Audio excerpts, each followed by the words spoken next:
ஹே everyone, உங்கள் மவுஸை scroll பண்ணும்போது இந்த மாதிரி வியர்டாக ஒர்க் ஆகுதா கீழேயும் மேலேயும்? ஸோ அதை எப்படி சரி பண்ணுறதுன்றதை இந்த வீடியோவில் சொல்கிறேன். ஃபர்ஸ்ட் உங்கள் மவுஸ் வந்து கழட்டிக்கோங்க. ஸோ கழட்டிட்டு எந்த வந்து ஜெப்ரானிக்ஸ் மாடல். ஸோ எந்த மாடல்னாலும் ஒரு ஸ்க்ரூ இல்லைனா 2 ஸ்க்ரூ தான் இருக்கும். கழட்டி நம்ம ஓப்பன் பண்ணி அதை சரி பண்ணிக்கலாம். இந்த இடத்துல இதில் வந்து ஸ்டிக்கர் இருந்தது, நான் ரிமூவ் பண்ணிட்டேன். இன்கேஸ் உங்களுக்கு வந்து வாரண்டி கவர் ஆகணும்னா அந்த ஸ்டிக்கர் நீங்கள் ரிமூவ் பண்ணக்கூடாது. ஸோ எனக்கு வந்து நான் வாங்கி ரொம்ப நாள் ஆனாலும் நான் ரிமூவ் பண்ணிக்கிறேன். ரிமூவ் பண்ணிவிட்டு அந்த ஸ்க்ரூவை கழட்டிட்டு மவுஸை வந்து ஓப்பன் பண்ணுறேன்.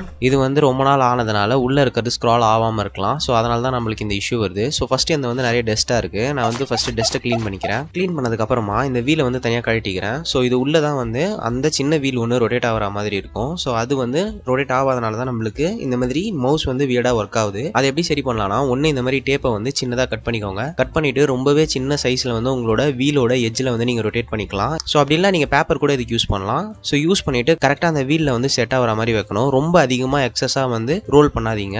அந்த வீல் வந்து பிரேக் ஆகிறதுக்கு சான்ஸ் இருக்குது. ஸோ ரொம்பவே மைன்யூட்டாக இதை வந்து பண்ணுங்க. பண்ணிட்டு இந்த ஹோல்ஸ் உள்ள வந்து இந்த வீலை செட் பண்ணுறங்க. நீங்க ஜஸ்ட் ரொட்டேட் பண்ணி பாருங்க. ஒரு வாட்டி ரொட்டேட் பண்ணி பார்க்கும்போது உள்ள இருக்க வீல் ரொட்டேட் ஆகுறது நம்மளுக்கு வந்து தெரியும். ஸோ நான் வந்து இங்கே பாருங்க, இங்கே காட்டுறேன் பாருங்க. நம்ம ரொட்டேட் பண்ணும்போது உள்ள இருக்க வீலும் வந்து ரொட்டேட் ஆகும். ஸோ அந்த மாதிரி ஆகுதுன்னா கரெக்டாக வேலை செய்யணும் அர்த்தம். ஸோ இதுக்கப்புறம் நான் வந்து போர்டை வந்து பிளேஸ் பண்ணிட்டு மவுஸை வந்து ஸ்க்ரூ பண்ணிக்கிறேன். ஸ்க்ரூ பண்ணதுக்கப்புறமா நான் வந்து லேப்டாப்பில் கனெக்ட் பண்ணி செக் பண்ணி பார்க்குறேன். இங்கே பார்த்தீங்கன்னா எனக்கு கரெக்டாக வேலை செய்யுது. ஸோ இந்த வீடியோ யூஸ்ஃபுல்லாக இருந்தால் நம்ம சேனலை சப்ஸ்கிரைப் பண்ணிக்கோங்க. இந்த வீடியோக்கு ஒரு லைக் கொடுங்க.